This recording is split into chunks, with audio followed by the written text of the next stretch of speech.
Bem-vindo ao canal da Clínica Facto.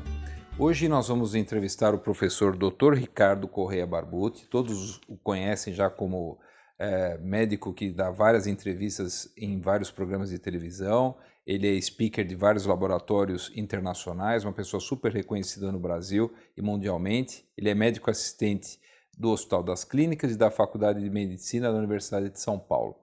E hoje nós estamos fazendo essa entrevista até a pedido de alguns espectadores que queriam saber mais sobre esse tema. E não tinha pessoa melhor para falar sobre isso que o Ricardo Barbutti. Ricardo, obrigado por você ter vindo, né? É uma honra estar aqui com você, uma pessoa super renomada. E você quer falar alguma consideração sobre você, sobre alguma coisa ou não, antes da gente começar a entrevista? Não, só gostaria de agradecer a oportunidade de estar aqui, agradecer o convite. É um grande prazer estar com você aqui, Liboni. Tá bom, nós somos amigos já há muito tempo. Vamos lá, vamos começar. Vamos falar sobre síndrome do intestino irritável. O que é essa síndrome, Ricardo? Então, as doenças do tubo digestivo, na verdade, a gente pode dividir em dois grandes grupos de patologias, né? Um grupo que a gente chama de doenças orgânicas, que são aquelas doenças que se caracterizam por uma clara alteração orgânica. E por isso a gente entende qualquer alteração química, bioquímica, inflamatória, anatômica ou infecciosa que explica claramente o que o paciente está apresentando. Então, por exemplo, se eu tenho uma alteração, uma dor abdominal, uma alteração do meu hábito intestinal, diarreia ou constipação, eu tenho um tumor de intestino, isso é uma lesão orgânica. Eu tenho uma colite importante, doença de Crohn, retocolite, isso é doença orgânica. Eu tenho alterações de tireoide, alterações de sódio, potássio, cálcio, glicemia. Eu tenho uma infecção por giardia, uma infecção por outra bactéria, salmonela, isso são todas doenças orgânicas. Então as doenças orgânicas elas podem ser graves, como um tumor, mais simples, como por exemplo uma giardíase, mas são sempre passíveis de cura, desde que normalmente quando o diagnóstico é feito precocemente. E temos também um outro grande grupo, na verdade até maior que o anterior, que é o grupo das doenças funcionais. Esse grupo antigamente era definido como doenças em que havia ausência de lesão orgânica, mas hoje a gente sabe que as doenças funcionais elas são tão orgânicas quanto as orgânicas, com a diferença que essas alterações orgânicas presentes nas doenças funcionais elas não são tão fáceis assim de serem observadas, especialmente na nossa prática clínica diária. São alterações que muitas vezes a gente só encontra em bancada de laboratório. Mas são alterações que se caracterizam, por exemplo, por alterações de motilidade, de sensibilidade, expressão de receptores, alterações de neurotransmissores, eventuais alterações hormonais de hormônios não tão frequentemente avaliados na nossa prática clínica, né? Mas o que caracteriza de fato essas doenças funcionais são duas coisas. Primeiro é a alteração da microbiota intestinal. As doenças funcionais são clássicos exemplos de desequilíbrio da microbiota, clássicos exemplos de disbiose. E a outra coisa que caracteriza essas doenças é a alteração do eixo cérebro-intestinal, ou seja, da comunicação que nós temos do nosso intestino com o nosso cérebro, do cérebro com o nosso intestino, ou na verdade, com o resto do nosso organismo. Outra coisa interessante sobre as doenças funcionais é a sua benignidade, né? São sempre doenças benignas. E o intestino irritável entra como uma das doenças funcionais mais frequentes, junto com a constipação funcional, junto com a dispepsia funcional e outras afecções também extraintestinais, né? Então é muito comum também a associação de doenças funcionais intestinais ou digestivas com doenças funcionais extraintestinais. Por exemplo, síndrome da fadiga crônica, fibromialgia, dor crônica de articulação temporomandibular, síndrome da fadiga crônica, etc. Então hoje a gente tem as doenças funcionais como verdadeiras doenças, né? Inclusive com alguns trabalhos mostrando até uma predisposição genética para o desenvolvimento dessas doenças. E essa ligação do cérebro com o eixo, do eixo cérebro-intestinal com o nosso intestino, na verdade, faz com que essas doenças funcionais, como a síndrome do intestino irritável, sejam muito moduladas pelo nosso bem-estar psicoemocional, né?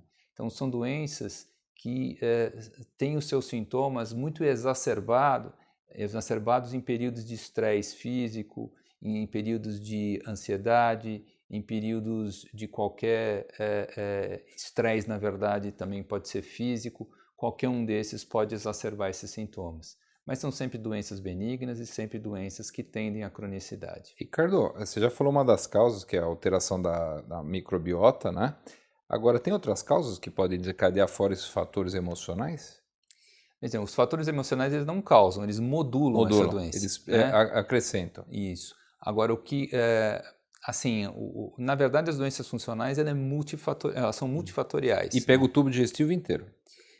É muito frequente a gente ter... As doenças funcionais do tubo digestivo, na verdade, elas têm uma fisiopatologia muito similar, o que faz com que seja muito frequente a associação de várias doenças funcionais ao mesmo tempo e também a migração de uma doença funcional para outra. Inclusive, é muito frequente a associação dessas doenças funcionais com a nossa principal doença orgânica digestiva, que é a doença do refluxo gastroesofágico, que também é uma doença que sobre algum espectro, né, se aproxima muito dessas doenças funcionais que a gente tem. Né? Outra coisa interessante é a associação que a gente tem de doenças funcionais intestinais com atopia.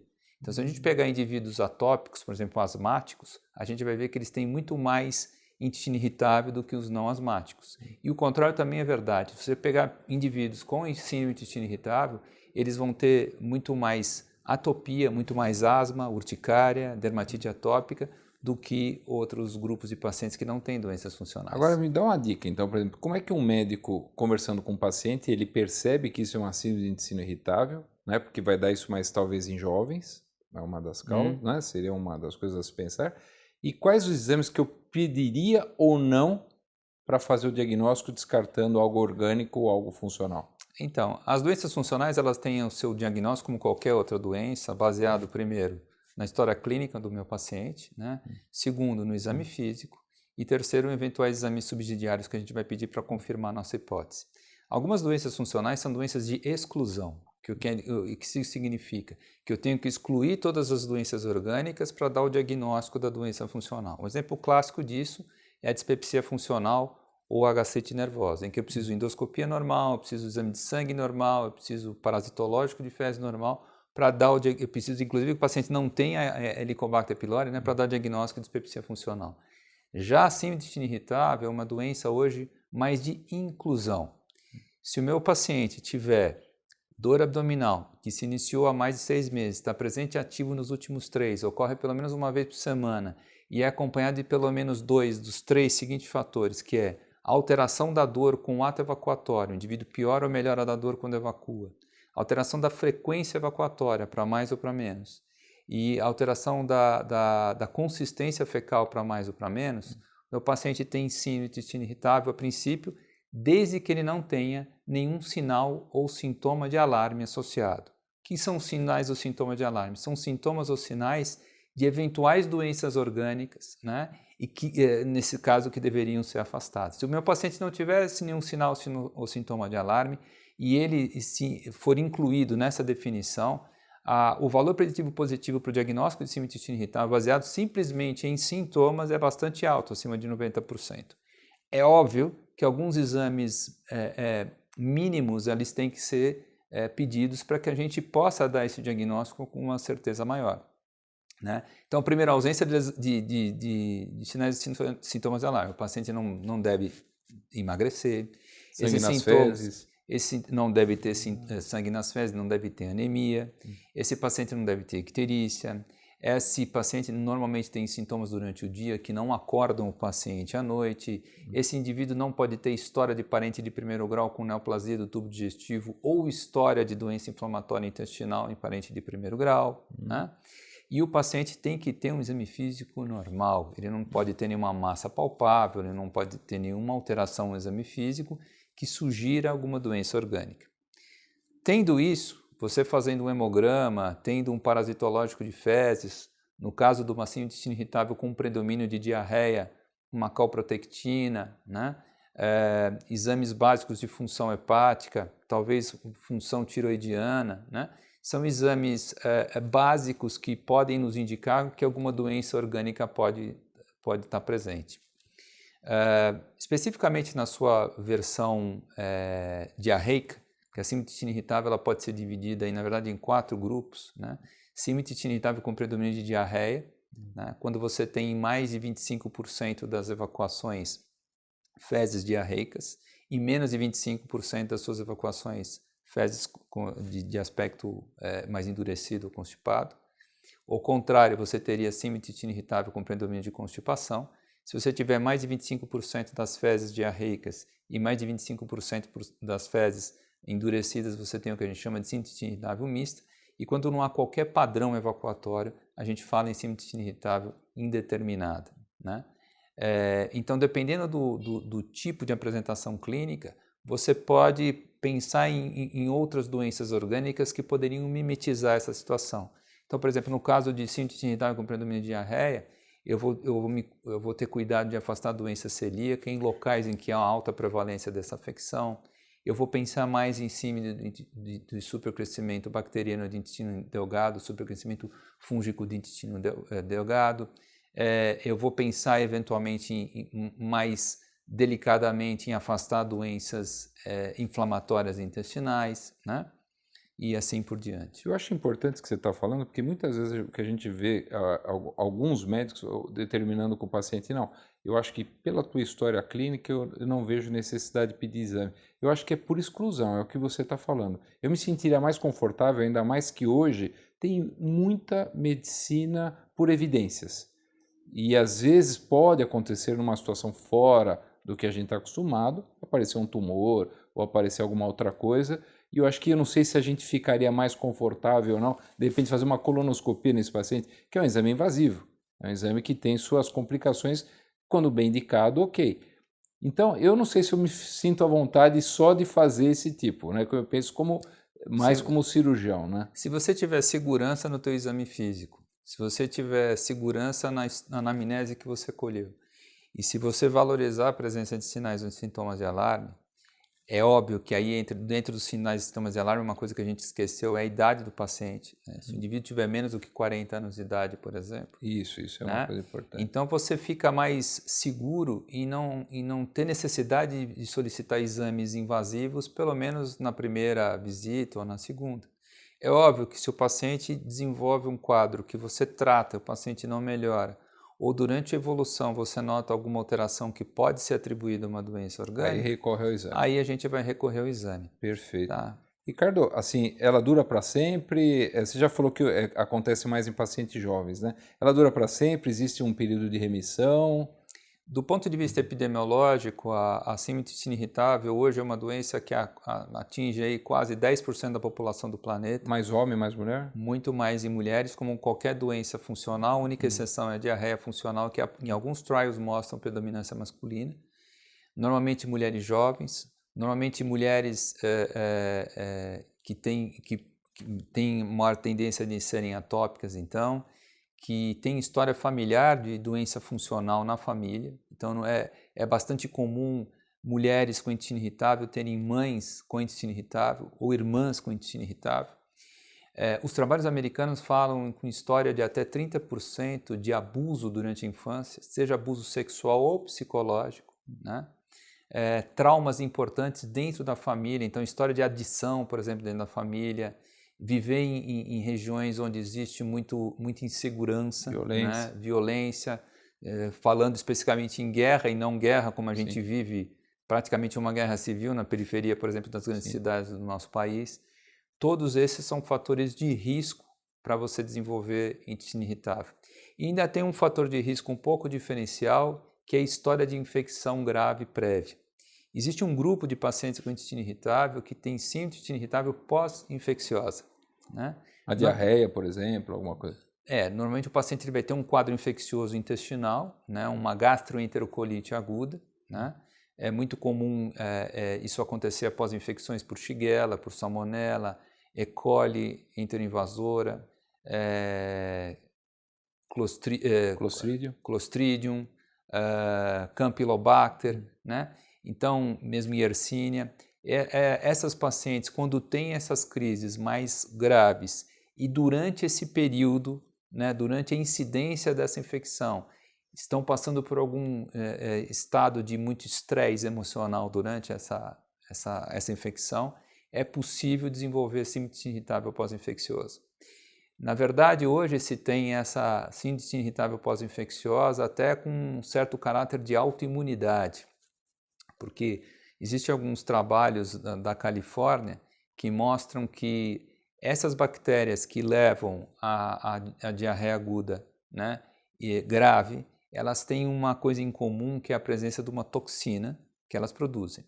Então, é normal o nosso organismo fazer um anticorpo contra essa toxina, que a gente chama de anti-CDTB. Mas por um erro do nosso sistema imunológico, existe também a produção de um outro anticorpo chamado antivinculina. Vinculina é uma proteína importante que mantém a estabilidade celular, especificamente de uma célula muito importante, que é a célula que coordena a motilidade intestinal, a célula de Carral. Então você cria anticorpos antivinculina, existe uma diminuição da densidade das células de Carral, isso cria desmotilidade intestinal e o paciente, ou a paciente mais frequentemente, desenvolve então sim o intestino irritável. Nessa situação também é mais comum o supercrescimento bacteriano como complicação, né, ou eventualmente até como a causa principal das alterações do hábito intestinal dessas pacientes. Você está falando que supercrescimento é quando as bactérias do intestino grosso acabam colonizando o intestino delgado e acabam produzindo mais gases e outras situações. Não é bem explicando isso. mais... Na verdade, isso é considerado supercrescimento quando você tem qualquer alteração da válvula ileocecal, né? Sim. Vocês que fazem cirurgia, você faz uma colectomia direita, o paciente vai ter supercrescimento. Vai ter supercrescimento. Mas não é a única causa de supercrescimento, até não é uma causa comum de supercrescimento. A causa principal de supercrescimento são alterações de motilidade do intestino delgado. Alterações anatômicas também do intestino delgado podem levar a isso, por exemplo, divertículos de duodeno, né? Antiácidos que a gente usa. Estenose de delgado, alterações imunológicas, por exemplo, deficiência de imunoglobulina A, uso de doses altas e por muito tempo de inibidores de bomba de prótons, né? Tudo isso leva ao supercrescimento bacteriano do intestino delgado. Perfeito. Ricardo, tem alguma dieta especial que eu devo fazer para cada caso? É para a vida inteira também essa dieta ou não? Então vamos lá. As doenças funcionais elas têm um caráter crônico, né? Então qualquer abordagem que a gente tem, dietética ou farmacológica, ela tende a ser um pouco mais prolongada. Não digo para o resto da vida, mas normalmente essas orientações elas são dadas a longo prazo. Mais ou menos 70% das pessoas que têm intestino irritável melhoram com alguma abordagem dietética. Tá? Primeira coisa importante a gente falar é que existe também uma incidência muito grande de alergias alimentares, né, mimetizando ou piorando o intestino de quem tem intestino irritável, e também a história das intolerâncias alimentares. Lembrando que as reações adversas a alimentos elas podem ser imunomediadas ou não imunomediadas. As reações não imunomediadas são as intolerâncias e as imunomediadas são as alergias e outras que há participação de alguma maneira de algum anticorpo. Então as intolerâncias e alergias são também fatores importantes, porque está aumentando a incidência de... A gente tem visto muito aumento de alergia e intolerância, né? Tem. Isso está muito relacionado também com o desequilíbrio da microbiota, né? Tá. Essa desbiose ela pode favorecer as duas coisas. Então a gente tem sempre que pensar nas intolerâncias, né? Isso dentre elas, a intolerância à lactose talvez seja a mais comum, né? A gente tem aí 70% da população do planeta que não digere lactose, e desses 1/3 tem intolerância. Mas tem várias outras intolerâncias e que entram essas intolerâncias também dentro da principal dieta estudada na síndrome do intestino irritável, que é a famosa dieta dos FODMAPs, né? FODMAPs é um acrônimo em inglês para Fermentable Oligodimonosaccharides and Polyols, e nada mais é do que uma dieta não fermentativa, né? Os FODMAPs, na verdade, são carboidratos, né? Não digeríveis ou não absorvidos e que têm um alto poder fermentativo. A gente costuma explicar para os nossos pacientes que são as guloseimas prediletas das bactérias do nosso intestino. E esses FODMAPs eles são divididos em 5 grupos de carboidratos. A frutose, que é um monossacarídeo, a lactose, os frutanos, os galactanos e os polióis, né? Então, normalmente se faz uma dieta em que se retira esses FODMAPs, então, da dieta do paciente, por um tempo aí normalmente prolongado, em torno de 40 dias, 2 meses, e aí, havendo uma resposta adequada do nosso paciente, a gente vai reintroduzindo grupo por grupo, alimento por alimento, para a gente sentir qual é a sensibilidade maior que o paciente tem. Lembrando que não existe ninguém que tenha a mesma microbiota do outro, né? A microbiota hoje é como se fosse uma impressão digital. Então existem, tendo diferentes tipos de bactérias, fungos, arqueias, vírus no nosso intestino, a gente, não necessariamente a mesma dieta vai funcionar para todas as pessoas, Por né? isso que é difícil de tratar, né? A gente dá É erro e muito, acerto, né? a gente dá muito valor aqui para o A conversa. diário alimentar e eventualmente por exames que possam direcionar o tipo de dieta. Então os testes para ver intolerância à lactose nos ajudam, né? Eu sinceramente não gosto muito dos testes para intolerância à frutose nem a sorbitol. Eu acho que são muito passíveis de falsos positivos e falsos negativos, mas eu valorizo muito o teste da lactose, valorizo muito o testes para supercrescimento bacteriano. Aliás, São aqueles testes inalatórios, né, que medem são hidrogênio. os testes respiratórios, né, que a gente tem aqui no Brasil, em São Paulo, basicamente, a gente já tem de hidrogênio expirado. Tá. Mas eu sei que em Belo Horizonte já tem também de metano e a gente já surge nos Estados Unidos os testes de H2S expirado. Tá. Ricardo, então, pelo que você está falando, vale a pena dar probióticos e prebióticos para o paciente? Se a gente levar em consideração que a síndrome do intestino irritável é um clássico exemplo de desequilíbrio da microbiota, um clássico exemplo de disbiose, a suplementação com pré-bióticos, com probióticos, com simbióticos, com pós-bióticos, com parabióticos, o que você quiser, é um método que a gente tem de reequilibrar essa microbiota. É um método que a gente tem de restaurar a eubiose que foi perdida. Para explicar para o pessoal leigo, é a bactéria que é boa, que vai brigar com a bactéria ruim e vai ocupar aquele espaço. Na verdade, assim, a definição de desbiose é uma coisa que a gente não tem consenso. Mas, basicamente, para que a gente viva em saúde, com saúde, né, a gente tem que ter um conjunto de micro-organismos que nos dê essa saúde. Eu tenho que ter um conjunto que eu preciso. É aquele time titular meu, é esse aqui. Quando eu estou com o meu time titular de micro-organismos, eu tenho saúde, eu tenho eubiose. Quando o conjunto da microbiota que eu tenho não é suficiente para me manter bem, eu tenho o time reserva, eu tenho um time desequilibrado, um time não treinado, eu tenho disbiose. E para eu então atuar sobre o intestino irritável, um dos métodos que a gente tem é de tentar restituir essa eubiose perdida. E como é que a gente pode fazer isso? Eu posso fazer isso modificando a dieta, e aí eu posso usar os FODMAPs ou qualquer outra dieta direcionada, dependendo do quadro clínico que o paciente tem. Eu posso estimular o exercício físico do meu paciente, porque o exercício físico regular, frequente, numa intensidade adequada, ele reequilibra a microbiota. Eu posso, eventualmente, no futuro, não tão longínquo, utilizar até transplante de fezes para tentar dar um reboot nessa microbiota e tentar, então, trazer uma microbiota mais adequada para mim. Eu posso usar medicamentos, né? 25% de todos os medicamentos que nós temos, eles alteram a microbiota. Até antibióticos podem ser utilizados a favor da gente. O clássico exemplo é a síndrome de supercrescimento bacteriano. E, por fim, eu posso restituir esse equilíbrio com probióticos, prebióticos, simbióticos. Então, Ricardo, me fala uma coisa. E quais os medicamentos que a gente deve dar para o paciente? É só a dieta e os probióticos, prebióticos? Ou também tem algum medicamento que você costuma prescrever? Temos vários medicamentos que a gente pode utilizar, né? Então, uma das vantagens de a gente dividir a síndrome do intestino irritável em grupos, né, predomínio de diarreia, predomínio de constipação, é poder orientar a gente qual o medicamento mais adequado. Se você tem, por exemplo, uma síndrome do intestino irritável com predomínio de diarreia, não vou lhe dar um medicamento que pode intensificar a diarreia. E vice-versa quando a gente tem nos indivíduos que têm constipação. Mas são vários. Assim, uma coisa importante no tratamento da síndrome do intestino irritável é que, por definição, um indivíduo com intestino irritável tem que ter dor abdominal. Então não basta simplesmente a gente corrigir o ritmo intestinal. Eu estou constipado, eu dou um laxante. Isso não funciona assim. É claro que melhora o paciente, mas a melhoria de qualidade de vida não é uma melhoria adequada porque eu não corrigi a dor abdominal. Então o que a gente tem é mais difícil a gente ter evidência de fármacos de fato para intestino irritável, justamente porque eles precisam atuar sobre a dor e atuar sobre o ritmo intestinal. A gente usa muito antiespasmódicos, né? Os antiespasmódicos eles atuam diretamente sobre a dor. Brometo de utilônio, brometo de pinavério, menta piperita, trimebutina, que mais? Mebeverina, né? São todos medicamentos antiespasmódicos que a gente, iosina, que a gente pode usar para tratar esses Mesalazina pacientes. não funciona. Alguns pacientes. A mesalazina em síntese irritável com É uma predomínio de pegadinha que eu te diarreia fiz. É uma pegadinha.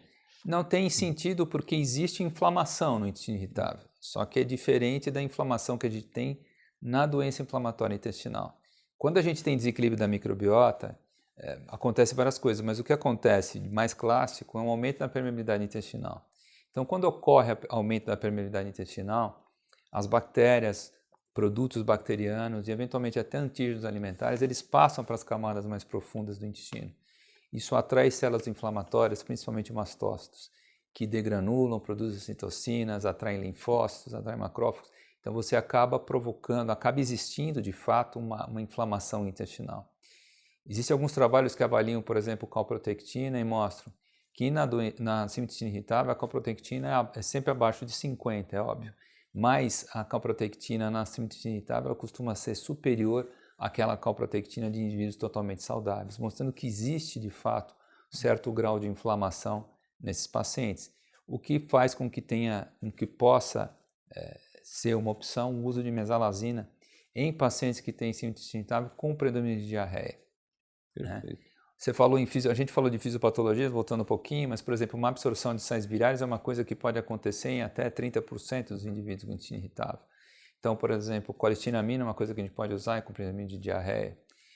Nos quadros de predomínio de constipação, a gente tem medicamentos como recentemente lançados agora, como a lubiprostona, como, por exemplo, até a procaloprida, embora a procaloprida não atue sobre a dor, ela pode ser associada a outro medicamento que possa ser usado com dor. Outros agonistas 5-HT4, como o tegaserode, tomando cuidado na indicação pelo problema da isquemia coronariana, que isso pode ter relação. Probióticos, a gente pode usar antihistamínicos, a gente pode usar sais biliares para tratar a constipação.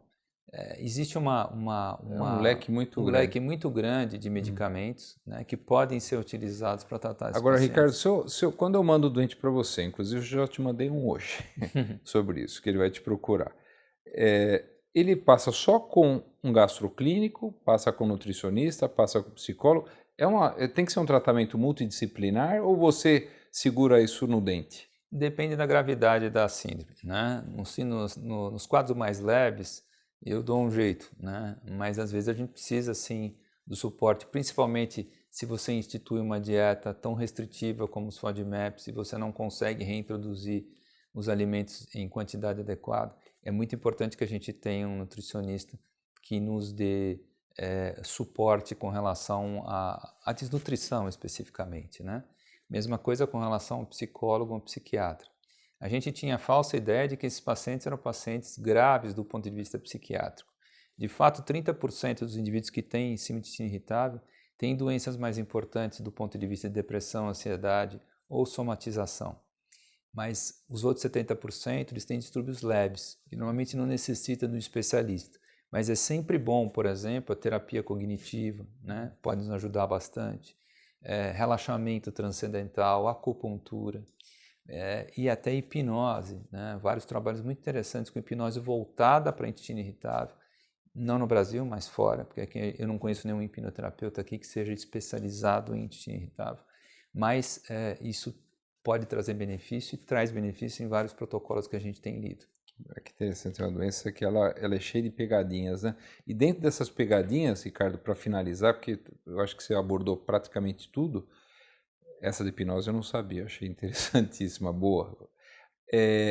Me fala uma coisa, o doente está tratando, mas você já deu uma dica, mas eu queria só para reforçar isso. Qual o momento que o doente tem que perceber que deixou de ser uma síndrome intestino irritável e apareceu alguma coisa diferente nessa brincadeira? Porque de repente ele vem com aquele preconceito e mudou. De repente um tumor, alguma coisa assim. O que faz ele falar assim, não, vou ligar para o Dr. Ricardo porque tem alguma coisa diferente nessa história? É sempre a história da mudança da sintomatologia, isso é muito importante. E esses pacientes, apesar de terem um quadro funcional, eles têm que ser acompanhados, porque eles não estão... Desculpa, por que eu estou te falando isso? Porque eles são migrantes. Eles vão em vários consultórios porque acabam não se resolvendo, então eles não criam uma fidelidade. Por isso que eu estou te perguntando isso. Esse é o meu grande medo. Pois é, mas é assim, não adianta, você tem que seguir o paciente. né? Não é porque o paciente tem sinusite irritável que não pode ter uma doença orgânica associada, até uma neoplasia, né? É que nem hoje, parece que não existe mais nada, só existe Covid-19 na medicina. Não é isso, as outras doenças continuam ocorrendo, né? Então, esse paciente tem que ser acompanhado. De vez em quando ele precisa fazer exame, ele precisa ser examinado. Não é porque eu fiz diagnóstico de sinusite irritável que eu não vou mais examinar meu paciente, não vou mais fazer anamnese do meu paciente. É óbvio que a consulta fica mais simples depois que você tem um diagnóstico, mas o exame físico em toda visita eu acho essencial. A tua orientação é assim, passou com você, eu mandei um paciente hoje para você, ele volta de tempos em tempos, você tem uma rotina disso? De tempos em tempos eu peço para ele voltar, peço exames e vejo. Ah, você estava muito bem, mas olha aqui, a sua ferritina era de 70, agora está em 30. Emagreceu. Alguma coisa está acontecendo. É uma coisa estranha. Você está entendendo? Essa semana mesmo eu vi um paciente meu que tem esofagite eosinofílica, que já é meu paciente antigo, que basicamente o que a gente faz é mudar a posologia do medicamento que ele está tomando. Sentei lá para examinar ele estava com pneumotórax. Mandei para o pronto-socorro e não estava sentindo nada. Então, tem que examinar. Tem que examinar. Não adianta. Bom, Ricardo, foi bem interessante, eu acho que é o que você falou, isso eu que sou cirurgião, às vezes muitos pacientes me procuram por doença do refluxo, você falou uma coisa também interessantíssima, e a gente, como cirurgião, precisa tomar cuidado, porque muitos desses pacientes às vezes não melhoram com antiácido, não melhoram com nada, e a gente tem que pensar na dispepsia funcional e nunca indicar cirurgia para esses pacientes, a menos que eles tenham pegametria alterada, manometria, ED, e a gente descartou outras coisas.